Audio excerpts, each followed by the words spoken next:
Psicología de las masas y análisis del yo, por Sigmund Freud. 12. Consideraciones suplementarias.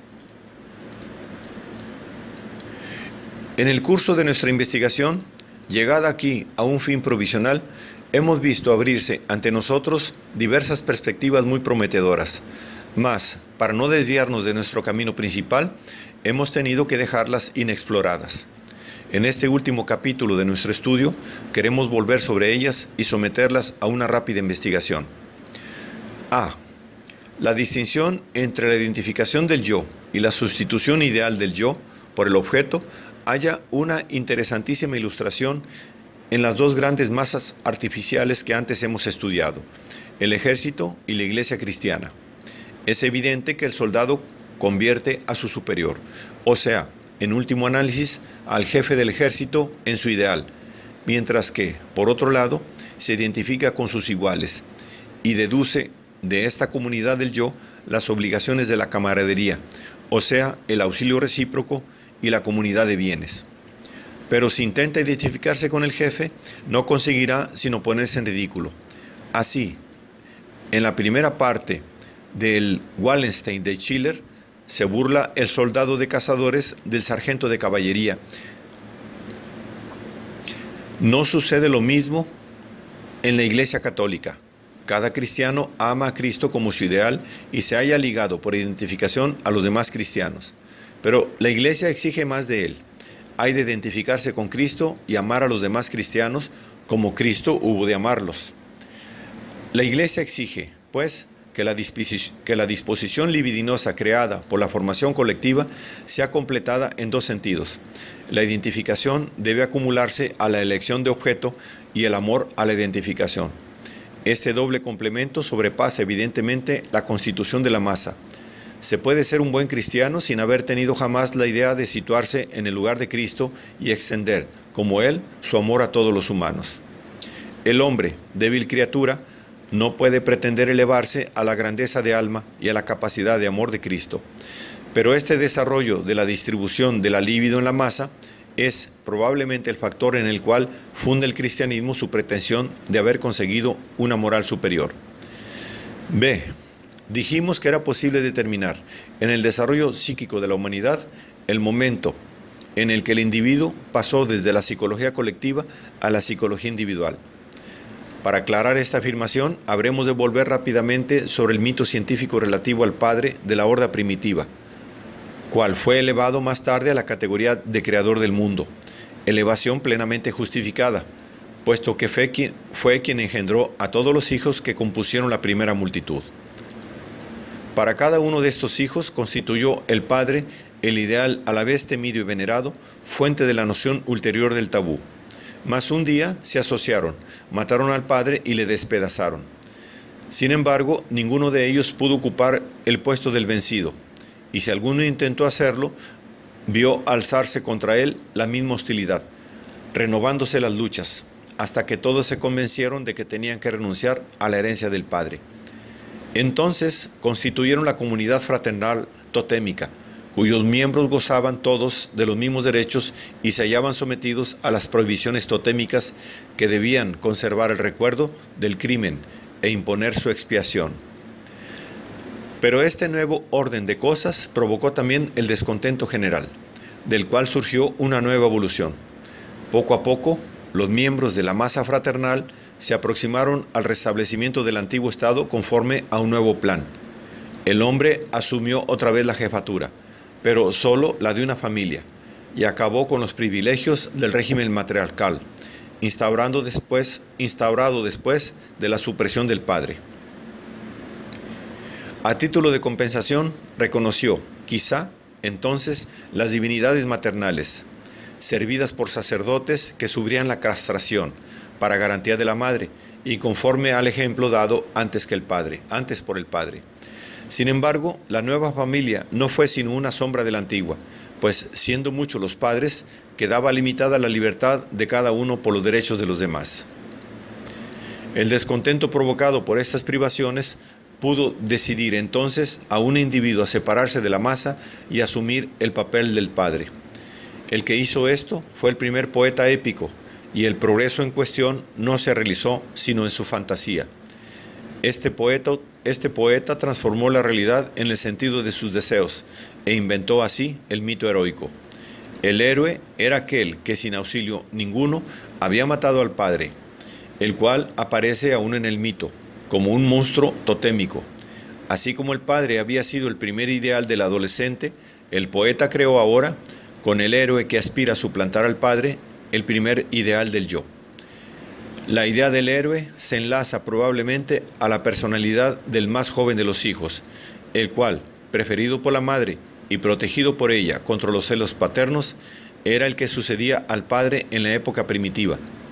La elaboración poética de las realidades de estas épocas transformó probablemente a la mujer, que no había sido sino el premio de la lucha y la razón del asesinato, en instigadora y cómplice activa del mismo. El mito atribuye exclusivamente al héroe la hazaña que hubo de ser obra de la horda entera, pero según ha observado Rank, la leyenda conserva huellas muy claras de la situación real, poéticamente desfigurada. Sucede en ella con frecuencia, efectivamente, que el héroe que ha de realizar una magna empresa, generalmente el hijo menor, que ante el subrogado del padre se ha fingido, muchas veces idiota, esto es, inofensivo, no consigue llevarla a cabo sino con ayuda de una multitud de animalitos, abejas, hormigas. Estos animales no serían sino la representación simbólica de los hermanos de la horda primitiva. Del mismo modo que en el simbolismo del sueño, los insectos y los parásitos representan a los hermanos y hermanas del sujeto, considerados despectivamente como niños pequeños. Además, en cada una de las empresas de que hablan los mitos y las fábulas, puede reconocerse fácilmente una sustitución del hecho heroico. Así pues, el mito sustituye el paso con el que el individuo se separa de la psicología colectiva. El primer mito fue seguramente de orden psicológico, el mito del héroe. El mito explicativo de la naturaleza no surgió sino más tarde. El poeta que dio este paso y se separó así imaginativamente de la multitud sabe, sin embargo, hallar en la realidad, según otra observación de Rank, el retorno a ella, yendo a relatar a la masa las hazañas que su imaginación atribuye a un héroe por él inventado, héroe que en el fondo no es sino él mismo. De este modo, retorna el poeta a la realidad, elevando a sus oyentes a la altura de su imaginación. Pero los oyentes saben comprender al poeta y pueden identificarse con el héroe, merced al hecho de compartir su actitud, llena de deseos irrealizados con respecto al padre primitivo. La mentira del mito heroico culmina en la divinización del héroe. Es muy posible que el héroe divinizado sea anterior al Dios Padre y constituya el precursor del retorno del padre primitivo como divinidad. Las divinidades se habrían, pues, sucedido en el siguiente orden cronológico: diosa madre, héroe, Dios Padre. Pero hasta la elevación del padre primitivo, jamás olvidado, no adquirió la divinidad los rasgos que hoy nos muestra. C. Hemos hablado con frecuencia, en el curso del presente trabajo, de instintos sexuales directos y de instintos sexuales coartados en su fin, y esperamos que esta disposición no haya hecho surgir en el lector demasiadas objeciones. Sin embargo, creemos conveniente volver aquí sobre ella, más detenidamente, aún a riesgo de repetir lo ya expuesto en otros lugares. El primero y más acabado ejemplo de instintos sexuales coartados en su fin nos ha sido ofrecido por la evolución de la libido en el niño. Todos los sentimientos que el niño experimenta por sus padres y guardadores perduran sin limitación alguna en los deseos que exteriorizan sus tendencias sexuales.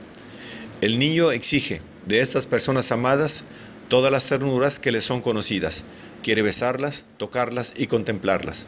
Abriga la curiosidad de ver sus órganos genitales y asistir a la realización de sus más íntimas funciones. Promete casarse con su madre o con su niñera, cualquiera que sea la idea que se forme del matrimonio. Se propone tener un hijo de su padre, etc.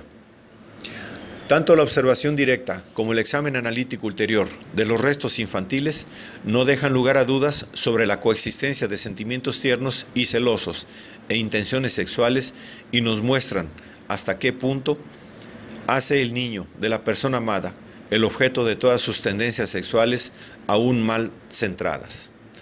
Esta primera forma que el amor reviste en el niño y que se relaciona íntimamente con el complejo de Edipo sucumbe, como ya sabemos, al iniciarse el periodo de latencia, bajo el imperio de la represión, no quedando en ella sino un enlace afectivo, puramente tierno, a las mismas personas, enlace que ya no puede ser calificado de sexual. El psicoanálisis, que ilumina las profundidades de la vida anímica, demuestra sin dificultad que también los enlaces sexuales de los primeros años infantiles continúan subsistiendo, aunque reprimidos e inconscientes, y nos autoriza a afirmar que todo sentimiento tierno constituye la sucesión de un enlace plenamente sensual a la persona correspondiente o su representación simbólica.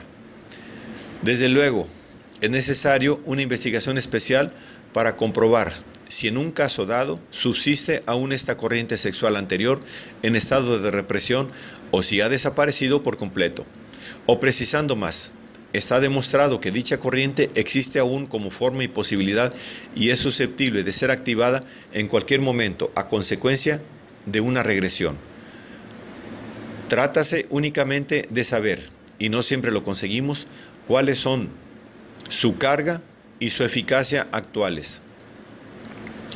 En esta investigación habremos de evitar por igual dos escollos: la estimación insuficiente de lo inconsciente reprimido y la tendencia a aplicar a lo normal el criterio que aplicamos a lo patológico.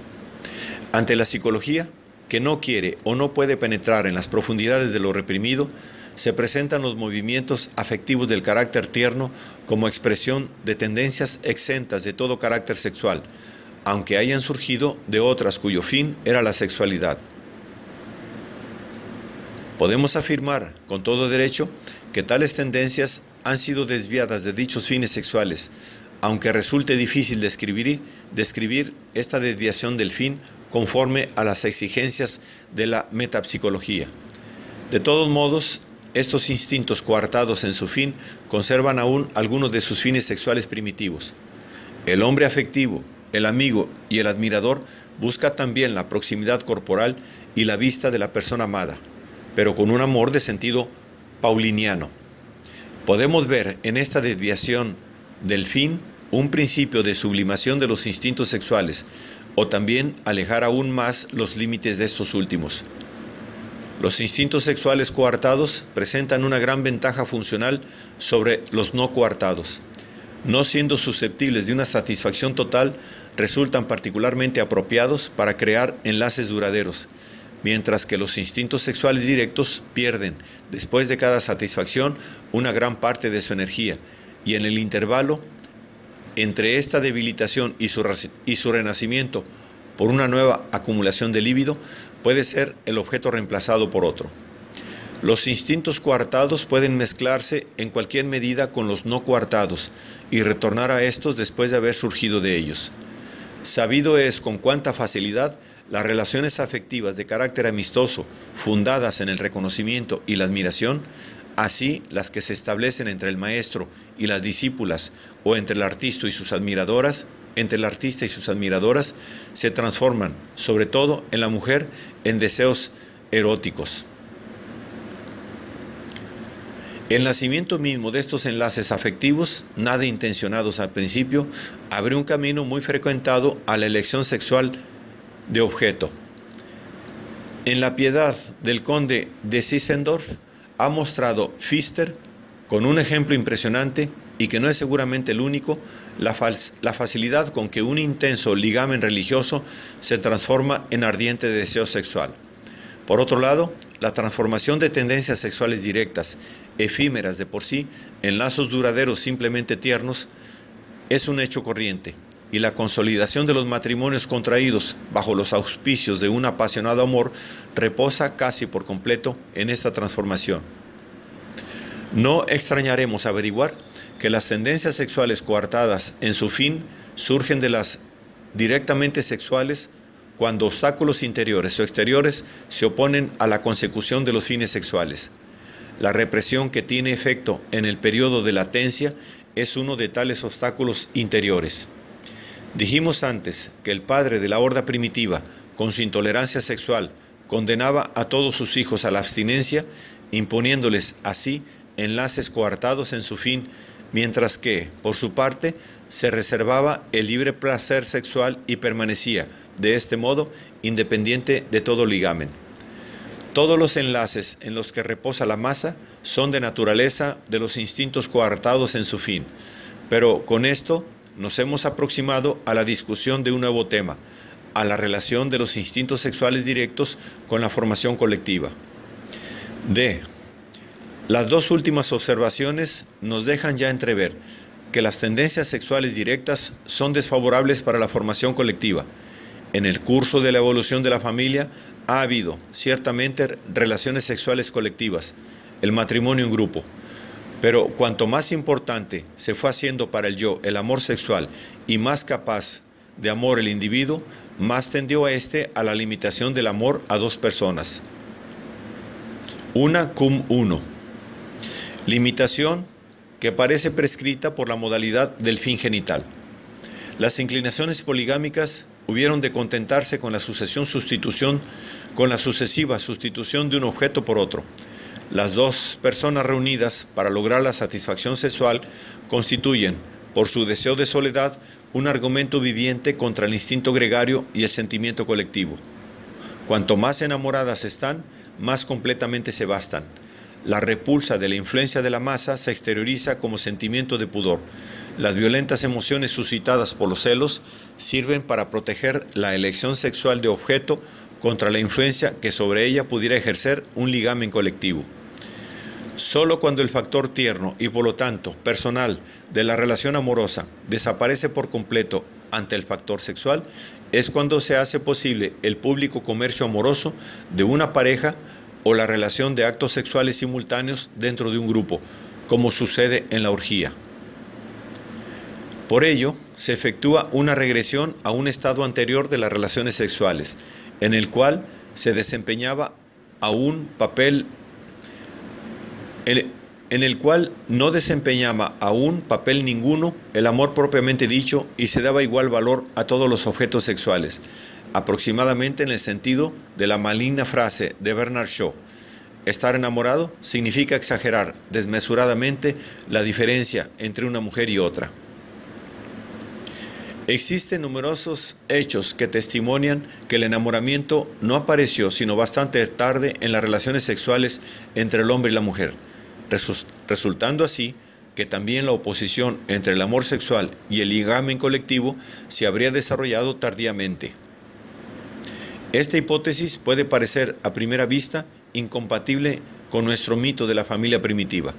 Según él, la horda fraternal hubo de ser incitada al parricidio por el amor hacia las madres y las hermanas, y es difícil representarse este amor de otro modo que como un amor primitivo y completo, esto es, como una mínima unión de amor tierno y amor sexual. Pero reflexionando más detenidamente, hallamos que esta objeción no es en el fondo sino una confirmación. Una de las reacciones provocadas por el parricidio fue la institución de la exogamia totémica, la prohibición de todo contacto sexual con las mujeres de la familia, amadas desde la niñez. De este modo, se operó una escisión entre los sentimientos tiernos y los sentimientos sensuales del hombre, escisión cuyos efectos se hacen sentir aún en nuestros días.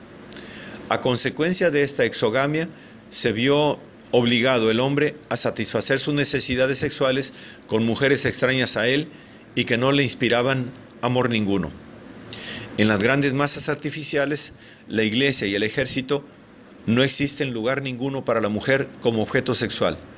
La relación amorosa entre el hombre y la mujer queda fuera de estas organizaciones. Incluso en las multitudes integradas por hombres y mujeres, no desempeñan papel ninguno las diferencias sexuales.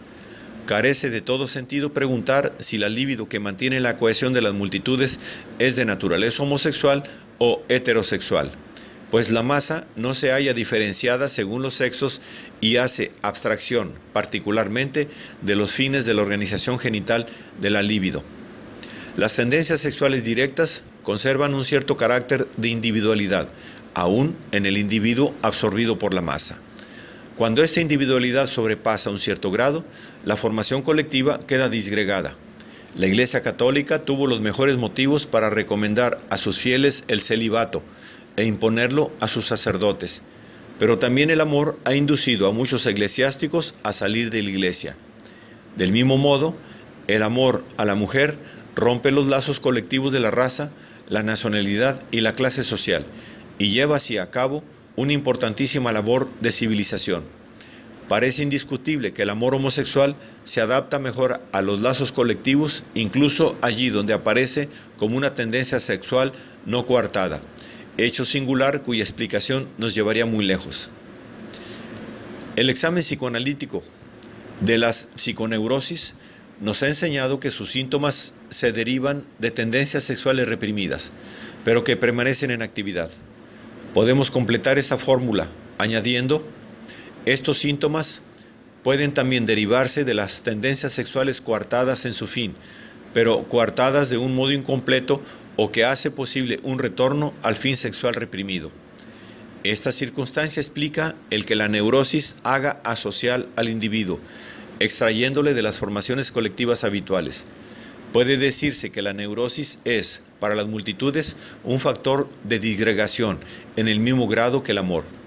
Así, observamos inversamente que siempre que se manifiesta una enérgica tendencia a la formación colectiva, se atenúan las neurosis e incluso llegan a desaparecer, por lo menos durante algún tiempo. Se ha intentado, pues, justificadamente, utilizar con un fin terapéutico esta oposición entre la neurosis y la formación colectiva. Incluso aquellos que no lamentan la desaparición de las ilusiones religiosas en el mundo civilizado moderno, convendrán en que mientras tales ilusiones conservaron su fuerza, constituyeron, para los que vivían bajo su dominio, la más enérgica protección contra el peligro de la neurosis.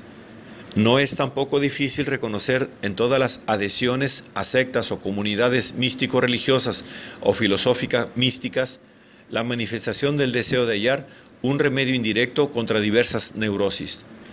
Todo esto se relaciona en la oposición entre tendencias sexuales directas y tendencias sexuales coartadas en su fin. Abandonado a sí mismo, el neurótico se ve obligado a sustituir las grandes formaciones colectivas, de las que se haya excluido por sus propias formaciones sintomáticas. Se crea su propio mundo imaginario, su religión y su sistema de delirio, y reproduce así las instituciones de la humanidad en un aspecto desfigurado, que delata la poderosa contribución aportada por las tendencias sexuales directas. Antes de terminar, esbozaremos, situándonos en el punto de vista de la libido, un cuadro comparativo de los diversos estados de que nos hemos ocupado: el enamoramiento, la hipnosis, la formación colectiva y la neurosis. El enamoramiento reposa en la coexistencia de tendencias sexuales directas y tendencias sexuales coartadas en su fin, atrayendo así el objeto una parte de la libido narcisista del yo. En este estado no caben sino el yo y el objeto. La hipnosis comparte con el enamoramiento la limitación a tales dos personas, el objeto y el yo, pero reposa totalmente en tendencias sexuales coartadas en su fin y coloca el objeto en el lugar del ideal del yo. La masa multiplica este proceso, coincide con la hipnosis en la naturaleza de los instintos que mantienen su cohesión y en la sustitución del ideal del yo por el objeto, pero agrega a ello la identificación con otros individuos, facilitada, quizá, previamente, por la igualdad de la actitud con respecto al objeto. En dos últimos estados, la hipnosis y la formación colectiva son residuos hereditarios de la filogénesis de la libido humana. La hipnosis habría subsistido como disposición y la masa, además, como supervivencia directa.